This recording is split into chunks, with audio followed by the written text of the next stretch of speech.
I grew up during a time I will very confidently define as the golden age of animation, where the technology available wasn't the best but was good enough to deliver amazing shows. The internet was barely in its infancy and AI was basically still only found in sci-fi. Character-driven shows that fill you with happiness, sadness, laughter or dread could be found in abundance, made by passionate and talented people who decided to create original stories that ended up being seen by everyone.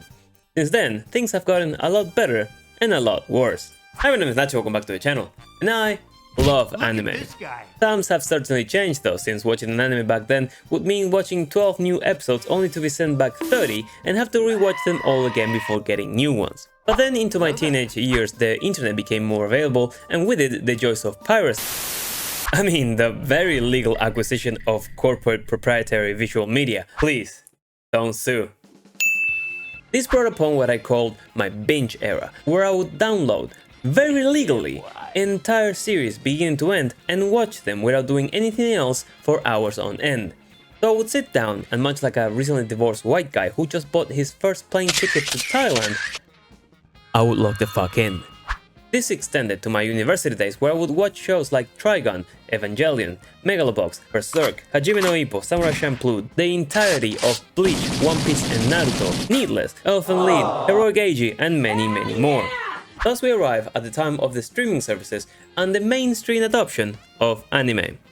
Now I will make a clear difference when I refer to Western versus Eastern animation. Anime is Japanese animation by definition. Some of the shows I'm going to talk about would qualify as anime, but are not really animes. However, I've always been a fan of Western animation as well, mainly movies like Atlantis or Treasure Planet, and many of the Disney 2D classics that are now being butchered by cash-grabby inaccurate live actions. And unfortunately, it wasn't until very recently that I learned that the majority of my favorite movies back then were commercial failures that led to the rise of studios and the beautiful 2D animations of films like Sinbad being replaced with a fucking 3D chicken. But such are the ways of capitalism, I guess. And that's a good segue for the topic of today's video. What the hell's the deal with Netflix original animes? This was initially gonna be a review of Terminator Zero, but then I watched Arcane Season 2, which led me to watch Castlevania Nocturne, and by the end I was like Charlie from Always Sunny conjuring nonsense into a whiteboard, many of which will end up in this video, mainly about what are the people in the animation department in Netflix HQ putting in their fucking coffees. Before we begin, this video might reach some hardcore Arcane fans who love the show to their absolute core and will listen to the slightest bit of criticism about it. If that's you, then this video is probably not for you, because I can already hear you typing shit in my comment section without listening to anything I have to say, so I suggest you dislike the video and close it. With that out of the way, the first time I reviewed a Netflix original anime was Cyberpunk Edgerunners. I love this show. Adding to the fact that I love playing the game despite its initial flaws, the anime created a perfect blend of original characters within the cyberpunk world. If this show would have been solely in the hands of a Western studio, I strongly believe that they would have picked up the phone, called Keanu, let's get Johnny Silverhand in there, let's copy the game one for one with obviously a female V as protagonist and make it all about a subliminal message about feminism, instead of the very well defined and well executed socioeconomic disparity between corpos and pros within Night City. This is where I believe the influence of Studio Trigger came to the rescue, because with the supervision of CDPR, they created a story with an alternate set of characters before the events of the game with subtle callbacks to it and made it incredible. The animation is beautiful, the characters are great, they have their own goals and struggles, you make a connection and feel bad when they die. Spoilers, a lot of them do. And the ending is just beautiful and poignant, has great music and amazing aesthetics. This to me is one of the best gaming adaptations ever made, and it's what I personally hold as a standard for what other animated adaptations should aim for. And that's part where my problems begin. Terminator Zero is an anime based on the franchise of the same name that takes place in Japan, where a scientist called Malcolm Lee develops a sentient AI with the goal of competing with Skynet in order to prevent Judgment Day. The premise is really good. It has all the elements you'd expect from a Terminator adaptation, like time travel, iconic T-800s going back in time to kill the leader of the revolution, and a single rebel from the future going back as well to save the timeline. It very successfully addresses themes like the paradoxical nature of going back to the past to fix the future that is now the past, and that past now being the new present. As well as gambling, like plugging a hyper-intelligent AI into the internet, having it become self-aware, and letting it judge whether or not humans being alive remains a good idea. If that ever happens, let's just hope it never looks into Twitter. However, if I have to compare it against Edgerunners, it fucking sucks. Despite this being made with the assistance of a Japanese studio, it very much feels like an American show. A lot of that comes from its animation style, which is very particular to other Western animes, which I'll touch on in a second. Despite the concept being pretty interesting, what if instead of going back to take down Skynet, we make another Skynet that's on our side? The pacing feels off, the characters are not that interesting. The Kyle Reese of the show is a woman that doesn't really accomplish much, because Judgment Day happens regardless of her being in the past. And knowing what's going to happen makes it difficult for the story to really catch you, since it's something we've already seen done several times, not always well. It wasn't until the last episode, which took me a lot to get to cause the story was dragging on, which made me not want to watch it, where some of the plot twists and connections made between the characters brought some much needed flavor and stakes that made me pay a little bit more attention. However, this was saved to the very end, which created more questions than there were time for answers, and it ends with a very open finale, which I'm guessing they were hoping to expand in following seasons, if they ever happen. I honestly was just about to review up to episode 6, because it was just a pain to finish the whole thing. Overall, despite the change of scenery and style, Terminator Zero misses more than it hits, failing to rekindle the fire that made the franchise special after Terminator 2. I mentioned the animation style that I noticed in Terminator Zero that made me think of it as a more westernized product by the fact that it's very similar to others, like the Castlevania series. I really like season 1 and 2 of this show. I haven't gotten around to watch the rest, but stuff like the Dracula reveal after he comes back and finds his wife was murdered by the Inquisition is probably one of the most satisfying displays of evil yet deserving punishment I've seen. The animation again is very particular of animated American shows. It's not always great, but it's a very defined style, which is good to have, and it's part of the show's identity, so to speak. Watching it back while making this video, it's very clear that it's not of the highest quality. The panoramics and steady shots are beautiful, but the transition and movements of some of the characters look janky as fuck. And they really spare the effort when it comes to small details. That being said, I am comparing this to shows I've watched recently, like Jujutsu Kaisen and the latest arc of Bleach, which are extremely good, so I'll admit that it's like comparing Jake Paul against prime Mike Tyson, as in, it's not even a fair matchup. However, despite me very much enjoying the incredible levels of animation that, for example, the people from Studio Mappa put in their shows, I don't approve of the practice of working their animators to the edge of a very tight rope. If it means waiting extra months or a year for a new season or a movie, as long as those poor dudes get a holiday, I am more than happy to wait. Castlevania, despite not being the outstanding gaming adaptation that is Cyberpunk, it's very enjoyable to watch, at least for what I've seen so far. The characters are cool. You got a Belmont who's a great monster hunter. Sypha is a beautiful and powerful sorcerer as a sidekick. She can control fire, and when they have to fight a demon who blasts fire out of its mouth, she pyromances the fireball to stay inside of the monster's throat, exploding it from within. That's fun writing that makes for some really cool animation. And finally you got Alucard, the son of Dracula, joining them to take down his father, who's different from the Hellsing Alucard that I've known, but still has a very unique vibe. They are all very different, yet have similar motivations that bring them together in their quest. The vampire side is also very interesting, despite having some generic characters that die quickly. Traitorous, Pale, Vampire Mummy in season 2 had me hooked to see what would happen next. I love all the women.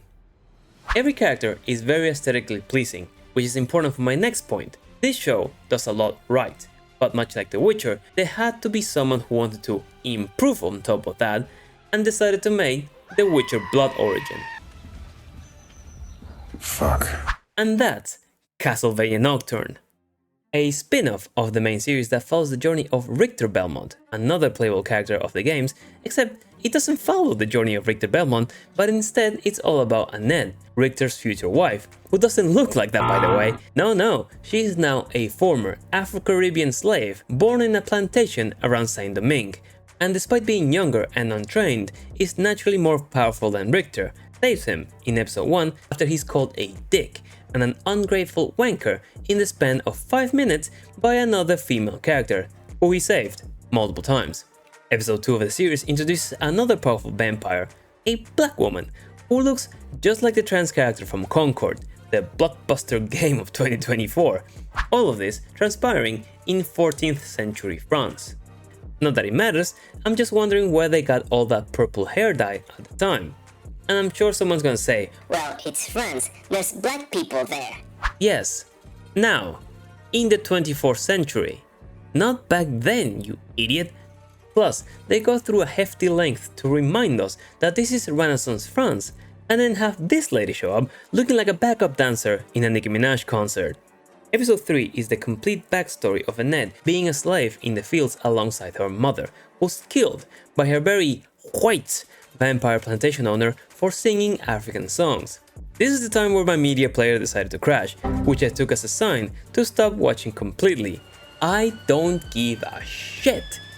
I want to see hot dudes and hot chicks from the Middle Ages doing 50 backflips in the air while chopping a demon's head clean off with a whip.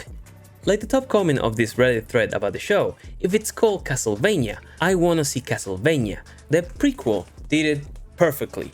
Reproduce that.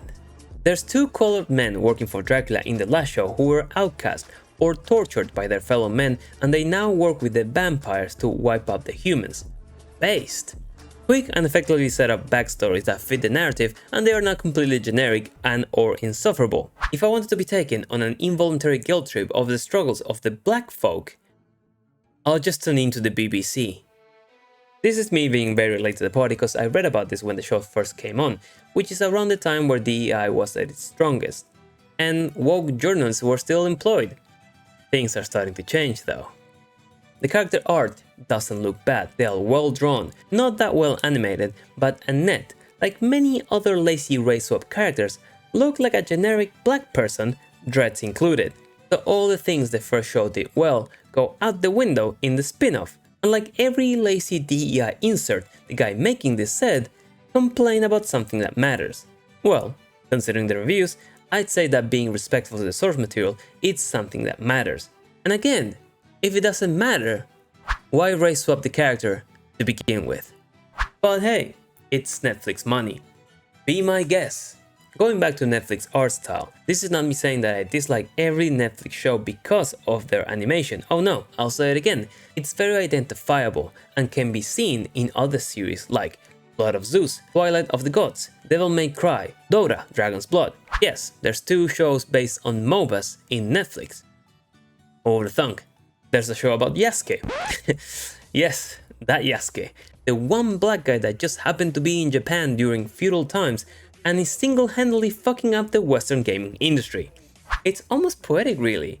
Japan is, unintentionally, bankrupting Western companies with their own Afrocentrism. Not like a late payback for dropping those bombs.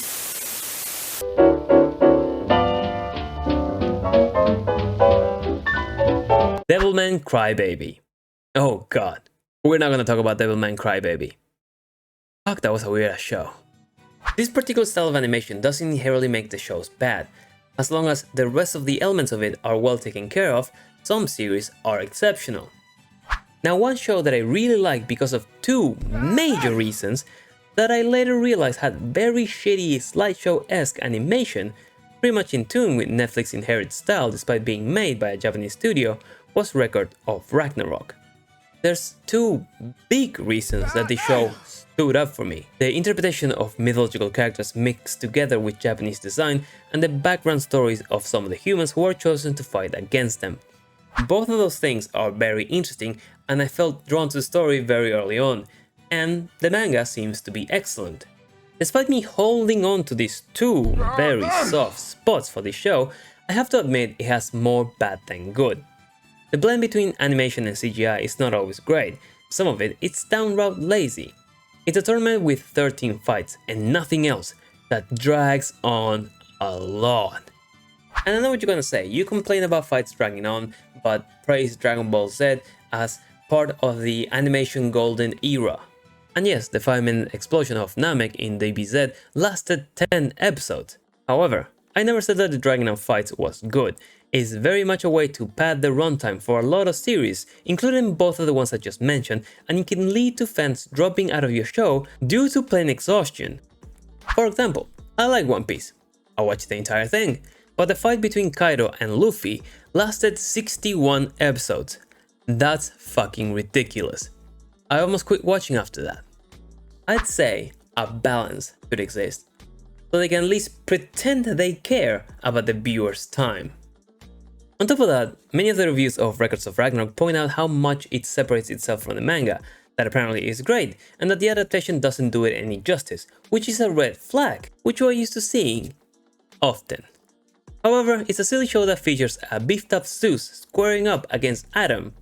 Yes, that Adam, that has a leaf covering his balls, and he has multiple big titty animated waifus. It's a very shut your brain type of show that deserves better, but it's worth a recommendation for me. All the previous shows that I mentioned have a particular art style that I now attribute to be very characteristic of Netflix and other Western studios. And much like things made in America, they tend to have a very particular modern concept sprinkled on top of them. Which leads me to the latest season of Arcane. Arcane is a beautiful show. It elevates itself above the rest of its Netflix animated counterparts by a lot more than just its production value. It did cost $250 million though. Season 1 of Arcane is brilliant. Having limited knowledge of the game lore but knowing some of the characters, I really enjoy the origin story of Jinx and Vi, the origin of Hextech, Victor and Jace, and the power dynamics between Zone and Piltover. The season finale was a crazy cliffhanger, so I was keen to see how the conflict would develop with the now full-blown psycho Jinx on the loose, who was apparently gunning for the higher-ups of the council. Then the new season premiered. I couldn't watch it right away, so I was subjected to the early reviews. And oh boy, did some things change. The funniest review I saw made about this season is that it's a very colorful music video that just happened to have a series made around it. And I felt that was very much the case when I watched it. Season 1 as well as Season 2 have great OSTs.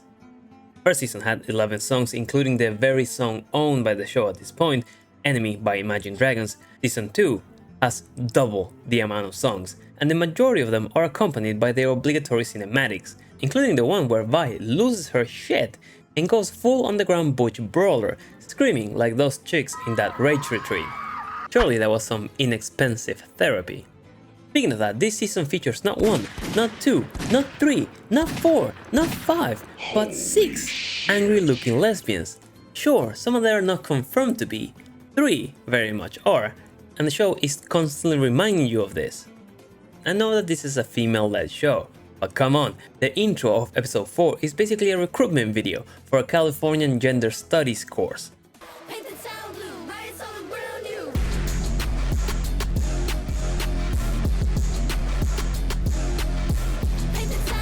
Lesbians? How the fuck did Vi went from this in the game to this?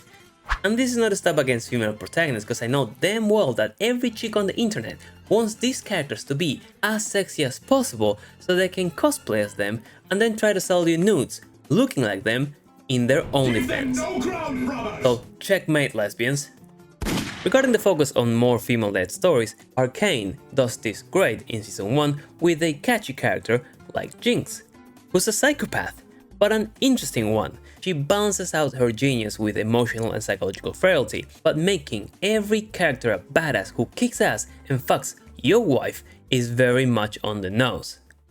I did like episode 7 because it not only focuses on the main problem at hand, which is, well, to put it mildly, the end of the fucking world, but it was also a cool what if kind of episode that focuses on Echo being trapped in the good ending of Season 1, where all the characters that die are now alive and living a peaceful life, except for Vi, who's the only one who died young. Outside of that, a lot of the season focuses heavily on the interactions of the women, Jace, Victor, and with them Heimerdinger and Echo felt super left out. Majority of the runtime was either on Vi looking for Jinx or screaming.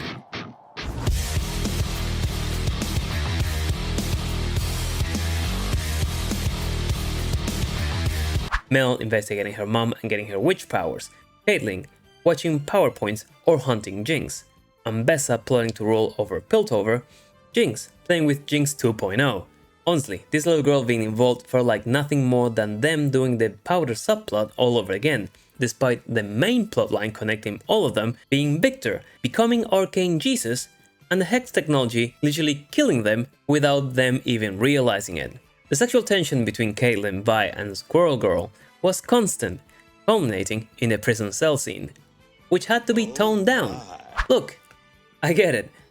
I like bush diving as much as the next girl, but this is what they ended up with after toning it down. This is the kind of stuff that you all tap if someone walks in on you while you're watching it. Then you have to explain how this is just a normal show. It's a show for adults, no doubt about it, but if you compare this with the sex scene of Jace and Mel in Season 1, the latter was done much more artistically. Vi and Kate just go at it. And I'm saying angry lesbians as a meme, but I thought it was quite funny that someone pointed out that when Squirrel Girl betrays Caitlyn and goes to shoot her, she aims for the back of her neck, not her head, which wouldn't immediately kill her but would instead destroy her breathing nervous system, making her choke to death in her own blood in a very slow and agonizing death. This is the second show I reviewed recently where lesbians seem to be very violent against each other. Must be a coincidence. But unlike Season 1 that had a more balanced ensemble of male and female characters, Season 2 is extremely female-centered with a few male characters being made unimpactful, silent sidekicks, not taking things seriously, cannon fodder, and sometimes not even named. And if you think I'm exaggerating, this is the poster of Season 1 compared with the poster of Season 2. Coincidence? This new season also tried to cover too many characters going through very distinct plotlines and somehow all converging in the final assault at the Hex Gate by God Victor, looking like a Chaos Orb from Path of Exile who apparently was made very different from the in-game lore, but whatever. In what I felt was a very open ending where a lot of characters die, some more developed than others, not as interesting as the Season 1 finale, and despite a lot of plotlines ending at the same time, the big question at the end was simply, did Jinx really kill herself? Cause let's face it, if she's dead, so is the show, but some theories regarding the finale suggest that she might still be alive. Yay. Overall, Season 2 fell short of the first one. They tried to cover too much while constantly taking you out of the main plot to check on Vi and Caitlyn or Jinx being depressed. Arcane remains a beautiful show. The animations are pristine, the character design, the background and stills are gorgeous. However, I can't give it a full positive review, since all the political and religious end-of-the-world power struggle that was created following Season 1 was taken over by what I felt was a female love triangle with a side of girl power and feelings. On top of that, the latest season did not benefit Riot in the slightest, since they are calling it a financial miss. Riot responded, saying that the goal is long-term, and the reason for making the show is not just to sell skins in the game, but the other way around. The money that the games make is intended to fund more adaptations, music and games. And I can respect that. There's a lot of potential that can be extracted from the games to other forms of entertainment, so them having that as a goal is excellent. However, League of Legends has a huge set of characters that are being left out completely. Noxus, for example, is a whole other side of Runeterra that has barely been touched on outside of the presence of Mel and Ambessa, and maybe some shots where you can see Swain. He never utters a single line. And I was really hoping this guy was gonna be Warwick. I like the origin story of Jinx and Vi growing up in Zone with Vander and Selko, as well as Heimerdinger and how he ends up teaching Echo, helping him develop his time manipulation gadget. But like the Castlevania guy, if it's called League of Legends, I want to see more of League of Legends. If I wanted angry lesbians, I'll just tune into the MSNBC. What is hilarious is that Ella Purnell is now the lead of two huge gaming adaptations with Fallout and Arcane, but unlike the former, that gained like 500% increased players in all of the games after the live action premiered, no matter what Arcane does, no one's gonna play League of Legends. And that's a review of some of Netflix animes, which is a small sample. Reviewing all of them would probably take months, and they are a mixed bag. But one thing is certain, and that is that they are all very personal to the network, like the art style some of them share.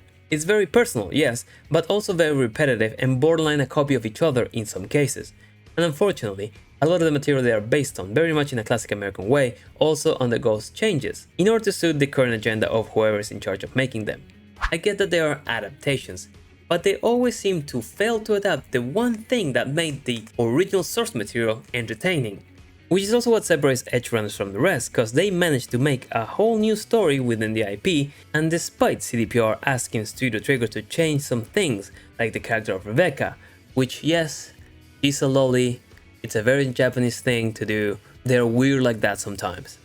They refused, the loli must stay, they said, and she ended up being a super important and lovable character in the show. In the end, Netflix is what Netflix does. It's a streaming network that needs to pump up as much product as they can to satisfy demand, and sometimes that leads to rush or repetitive shows, and despite these ones being nothing more than a monetary disaster, I'm pretty sure it will continue to be like that outside of the occasional gem, which in turn will make them print out 10 more shows like it. So I'll stay with my Japanese made animation for now and maybe come back to season 3 of Arcane if it doesn't suck. But if you watch this fine video, really leave a like, let me know in the comments down below what is your Netflix anime recommendation. Happy New Year! And as always, I've been at you, hope you enjoyed the video. I'll see you in the next one. Take care.